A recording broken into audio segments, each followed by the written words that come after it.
Yo tout le monde, c'est Yux, comment allez-vous? J'espère que tout le monde va bien. L'épisode Serial Murder numéro 11. On va parler de Donald Henry Gaskins.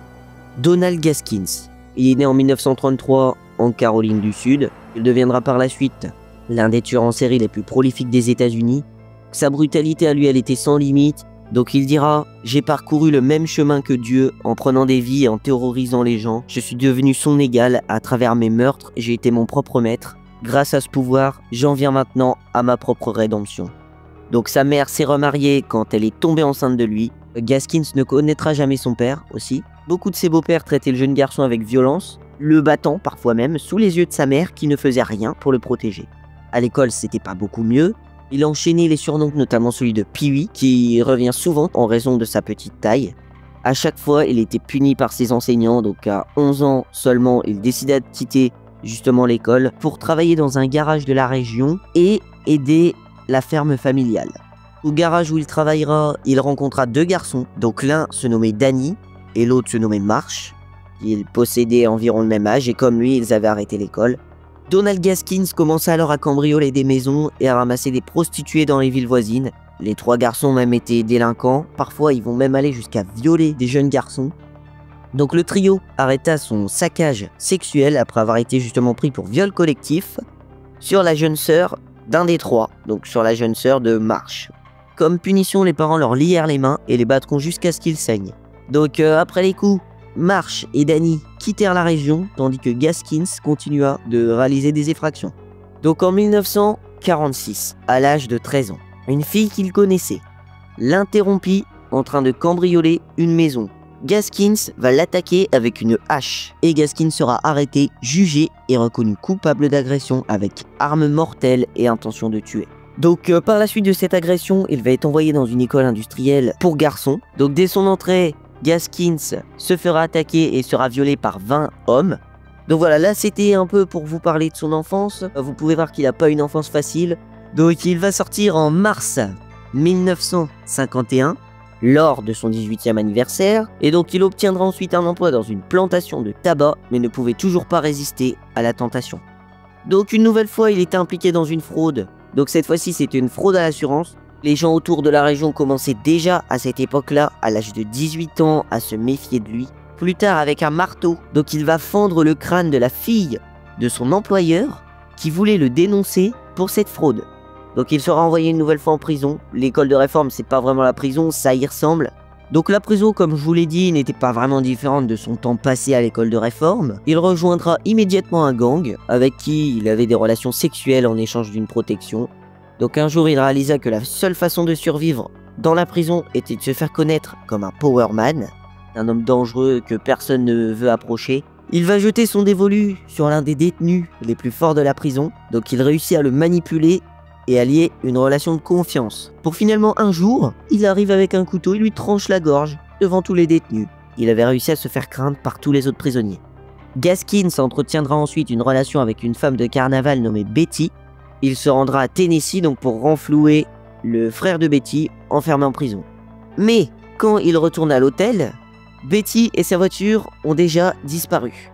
Betty Gates ne reviendra jamais, car en réalité, il s'agissait d'une mascarade. L'homme était enfermé et était en réalité le mari de Betty, qui s'était échappé de prison à l'aide d'une lame de rasoir repliée à l'intérieur du paquet de cigarettes que Gaskins lui avait apporté. Fou de rage, Gaskins réalisa qu'il s'était fait avoir et reçut 9 mois de prison supplémentaires pour avoir aidé une évasion en prison. Il fera alors la connaissance d'un patron de la mafia, donc qui le nomma le petit homme de main. Donc il sortit de prison en août 1961 finalement et retournera en Caroline du Sud. Il était de retour et allait cambrioler des maisons. Donc en 1962, il se maria une 3e fois, mais cela n'empêcha pas son comportement criminel. Il sera arrêté pour viol d'une jeune fille de 12 ans, mais réussira à s'échapper en Caroline du Nord dans une voiture volée. Il sera finalement rattrapé, condamné pour viol et recevra 6 ans et sera libéré sur parole en novembre 1968. Un an plus tard, il va ramasser une autostoppeuse à laquelle il fera des avances, la trouvant très charmante. Mais la jeune femme se moqua de lui lorsqu'il lui proposa une relation. Énervé d'avoir été humilié ainsi, il la battra jusqu'à ce qu'elle soit inconsciente, puis la viola, la sodomisa et la tortura avant de la noyer dans un marécage. Cet acte de brutalité marqua un nouveau tournant dans sa vie criminelle. Donc il travaillera par la suite sa maîtrise de la torture en gardant ses victimes mutilées en vie pendant plusieurs jours. Une amie de Gaskins était enceinte de son deuxième enfant au moment de sa mort. Alors que Gaskins l'emmena dans une zone boisée, il la viola, la tua avant de s'en prendre à son enfant de 2 ans dans une violence extrême. En 1975, il fut payé 1500 $ pour tuer un riche fermier de la région. Car en fait, une de ses ex-petites amies en colère l'avait embauché pour faire le travail à sa place, donc Diane Neely, qui prétendait avoir des problèmes de voiture, attira le fermier hors de sa maison le 12 février 1975. Et donc Gaskins l'enleva et l'assassina sous les yeux des complices. Peu de temps après, Diane Neely, qui était l'une des complices, et son ex-petite amie Tolar eurent la mauvaise idée de faire chanter Gaskins. Ils voulaient 5000 $ en échange de leur silence. Donc Gaskins accepta de payer la somme et les élimina tous les deux lors de la soi-disant remise de l'argent. Pendant ce temps, Gaskins continuait de torturer, de tuer d'autres personnes qu'il connaissait, y compris une amie de sa propre fille, âgée de 13 ans, nommée Kimberly Gelkins, qu'il avait rejetée sexuellement. La colère de Gaskins après ses nombreux meurtres ne fit qu'empirer. 2 hommes, nommés Johnny et Dennis, qui volaient des voitures avec lui, qu'un jour il leur donna rendez-vous car il voulait leur montrer sa nouvelle technique afin de retirer les moteurs des voitures volées. Et les 3 hommes vont se retrouver près d'un grand chêne. Mais lorsque Dennis leva la tête pour observer le sommet du chêne, Gaskins sortit son revolver et lui tira une balle mortelle dans la nuque. Il abattra également Johnny, qui tentait de prendre la fuite. Il les supprima tous les 2 jours-là, car il pensait que l'un d'eux pouvait le trahir, qu'il appela ensuite son ami à qui il faisait entièrement confiance, puis ils enterrèrent tous deux les corps des 2 hommes, à côté des autres tombes des victimes précédentes. Donc l'auteur de la disparition de Kimberly Gelkins accusait de plus en plus Gaskins. Donc la police décida d'organiser une fouille à son domicile, et ils retrouvèrent justement des vêtements appartenant à la jeune fille. Il sera alors suspecté et en attendant son procès en prison, Walter Neely éclata sous la pression de la police. Donc Walter Neely, c'est justement le complice avec qui Gaskins avait l'habitude d'enterrer les cadavres, et leur montrera le cimetière personnel de son ami Donald. Les corps de plusieurs victimes seront retrouvés dans une tombe le 27 avril 1976.